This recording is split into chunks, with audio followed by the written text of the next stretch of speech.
So at this point, I'm ready to go in and mix my plaster. This is, again, a really drying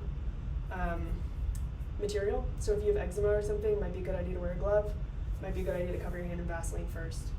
But I'm really just going to reach in and start breaking up any clumps that I feel. You see how clumpy that is on my hand? When I start mixing it through, you'll start to see that it's something much closer to melted milkshake than, I don't know what this is. So I'm trying to work that water from the surface down and bring that heavy material from the bottom up. So my gesture looks like this. And I'm not churning because I don't want to introduce air, because air will be little holes in my cast. And you will find this. Most people who cast with plaster have a vibrating table, you know, in a professional way. If they work with plaster in a professional way, they make a point to vibrate the air out of their molds because there will be air in your plaster. Obviously, it is a powder. There's a ton of air in there as it's going into your water. But I'm doing my best not to introduce more than I have to as I mix it up. I'm not churning it. I'm not splashing it. I am on a timeline though, so at this point, if I walk away and I come back 5 minutes later, I won't be able to get this out of the bucket. So don't get distracted at this point. You are in go mode. So all I'm trying to do is make sure that there are not differing consistencies between top and bottom. But I don't want to hang out too long because I don't want to scoop this into my mold. I want to pour it, right? And if it gets too thick and I have to scoop it into my mold, it's basically going to fold over onto itself over and over again, creating more and more air pockets. Oh, this place is so freaking allergic. Okay, so this is when I'll splash myself.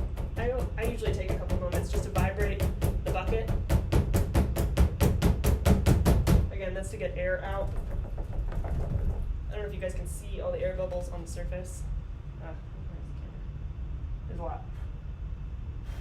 So, take some time to work that out.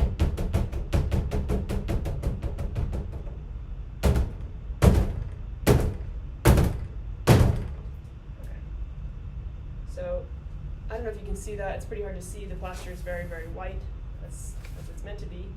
But I can see that my finger is making a mark in the surface that isn't leveling perfectly after I drag it across the surface. That means that it's developing some viscosity, and I want to pour. If my finger mark was totally invisible after I dragged it through, it would be as thick as water. Now that is fine time to pour so long as it's all mixed together. However, it's a little thin and will find its way under any cracks. So now I'm going to pour this into my mold. I'm going to go slowly, right? Not trying to introduce a ton of air. And I'm going to watch for leaks. If I see a leak spring, ideally I'd have a friend around who could plug leaks as I pour. I don't. I have you guys on a computer. So I'm going to watch for leaks around all four sides as I go.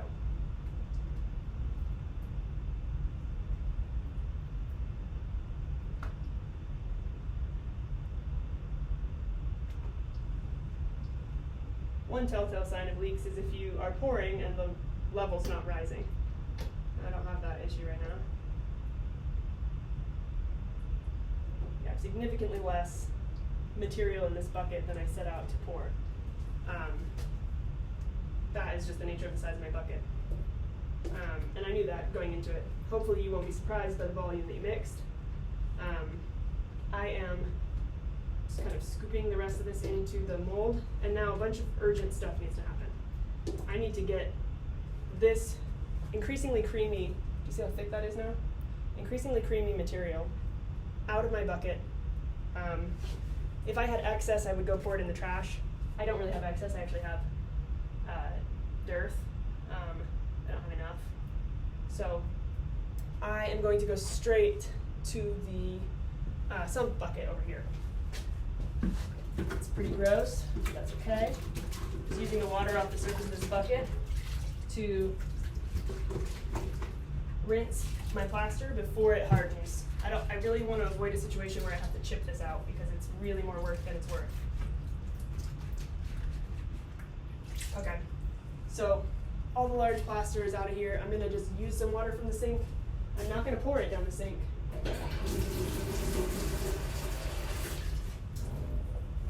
I'm going to fill my bucket at the sink, come over here and use that clean water to get the remaining residue out. And there's some plaster on the outside too. At this point, I got no leaks, I'm looking good, and I'm paying attention to all these things at the same time. Rushing to clean everything off, making sure that my mold is secure, that my pouring is good. Okay.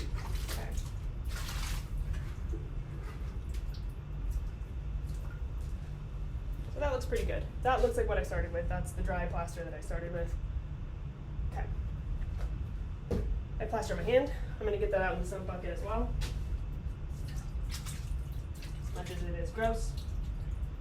And once it's only residue, then I can come rinse my hands at the sink.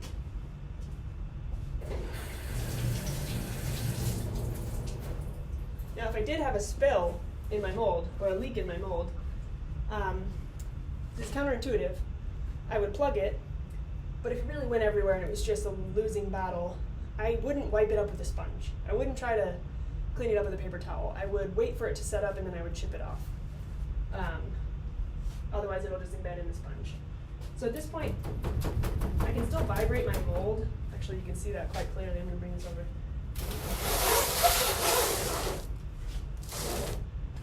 I can still vibrate my mold to get any air out of the block that might remain.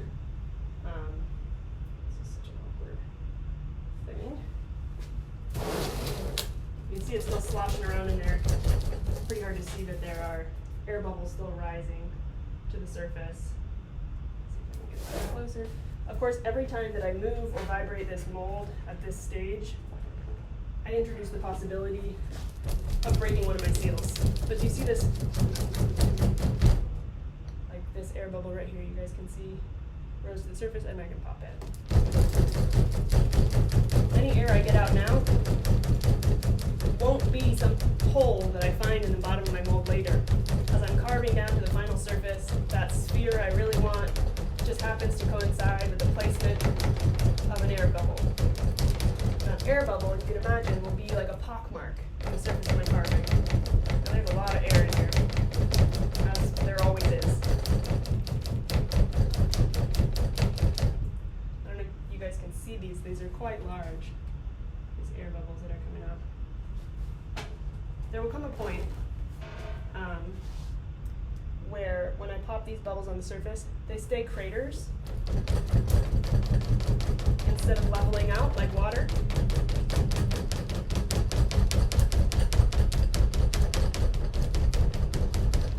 And there will also come a point where nothing is rising anymore. And that is because the material has become too thick for air to move through. And I think I'm pretty close to there. These bubbles, as I pop them, they stay kind of craters instead of finding level again. So I'm going to call it on this. Okay, I'm going to pause this again.